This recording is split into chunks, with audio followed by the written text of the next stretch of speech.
Welcome to the Edmonton Oilers, Andrew Mangiapane, a guy we talked about last week on the show with Dave Pagnotta, someone who we thought was going to have, the Oilers were going to have interest in. But honestly, Liam, my feelings on it were a little bit, we'll say, reserved in the sense.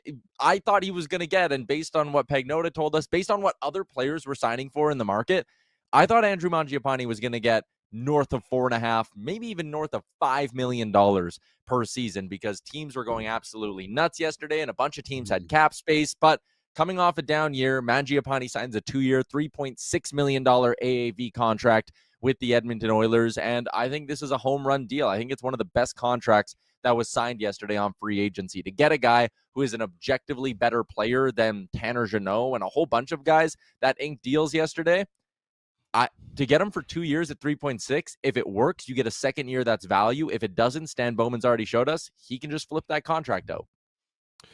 Yeah, I agree. I think the contract is very team friendly, and I wonder how much they had to kind of put him down a little bit. Obviously there was the press conference yesterday that was supposed to be at 3 p.m. that just never happened because they kept delaying it.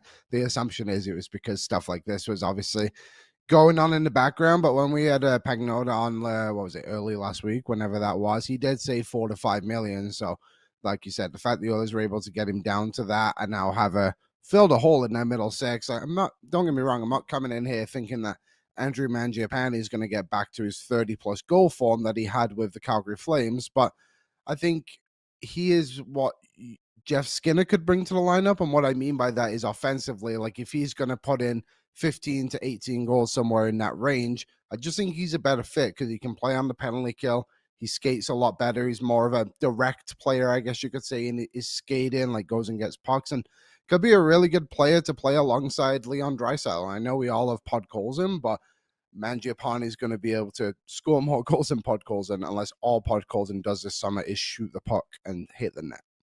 Which he probably should do. Yeah. But that's maybe another conversation. I think his floor is replacing Connor Brown in his production. I'm sad that Connor Brown's no longer an Oiler, but we're talking about a guy who last year scored 13 goals and played in all 82 games. Mangiapane scored 14 goals, and his most common line mate was Lars Eller. And Nick Dowd, I think, was second on that list. He played bottom 6 minutes and contributed 14 goals. If you give Andrew Mangiapane a shift in the Oilers' top six, a regular shift in the Oilers' top six, then he's going to be able to probably beat 14, 15 goals next season. We've obviously seen a point where, he had 35 plus goals that 1 year with the Calgary Flames, or 34 goals, whatever it was. He hasn't been the same player since his shoulder injury, and you can look at his shots on goal totals, and it's almost like directly correlated. His shoulder injury affected his ability to shoot the puck. I think he's maybe had to reinvent himself a little bit as a player, and again, Edmonton's a great spot for him to do that. I think his floor is giving you exactly what Connor Brown gave you. His upside is that he's actually a better fit than Victor Arvidsson was for this team, and part of that is there's some amount of penalty killing ability in here. He only killed 12 minutes last year in 80 games with the Washington Capitals. They didn't use him on the PK, but Calgary did. You can go back to his best couple of seasons with the Flames. 2020, 2021, he spent 74 minutes on the PK in 56 games, so 90 seconds a game almost. And the next year, 104 minutes in 82 games. So he killed penalties for the Calgary Flames. I think the Oilers will absolutely try to get him back into that. Mangiapane, when he spoke to the media today, actually brought that up and said, I want to be a guy who's relied on in all situations here, so maybe a little bit of a second power play fit. But I love this signing. If it wasn't going to be Besser, I said the check down option was Mangiapane. I was wincing, worried about the dollars, and I give Bowman full credit for not making some of the mistakes that other GMs made yesterday and going and just getting his guy on the right contract.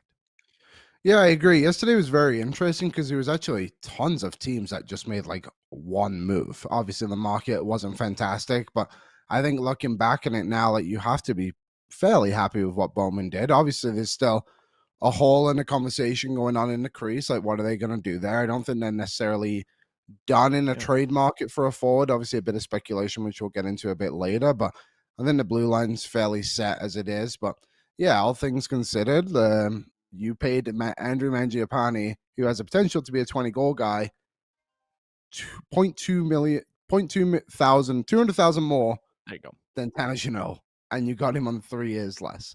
So good piece of business. I know we had discussed obviously not wanting to go out and get all these reclamation projects and like take a chance on all these $3 million players.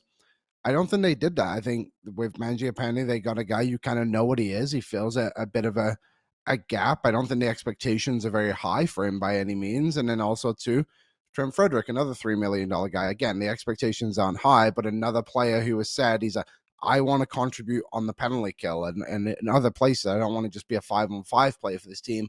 I want to be in there all the time. And he was on with Gregor, actually. I'm sure it was Gregor where he said this, but he specifically said, he's like, you look back to one of those Florida games that the entire first period is we're on the penalty kill and I'm just sat on the bench the whole time. Like, it's good that the Oilers can now have basically everyone, if you look at their line, if you look at their 12 forwards, who could either play on the special teams in some form. And I think that's really good because last year it didn't feel like that. Like, obviously Jeff Skinner and Arvidsson didn't touch the penalty kill.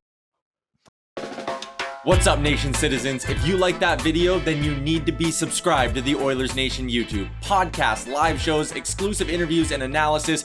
Everything you need from your favorite voices at Oilers Nation. And you don't want to miss any of it, so hammer that subscribe button.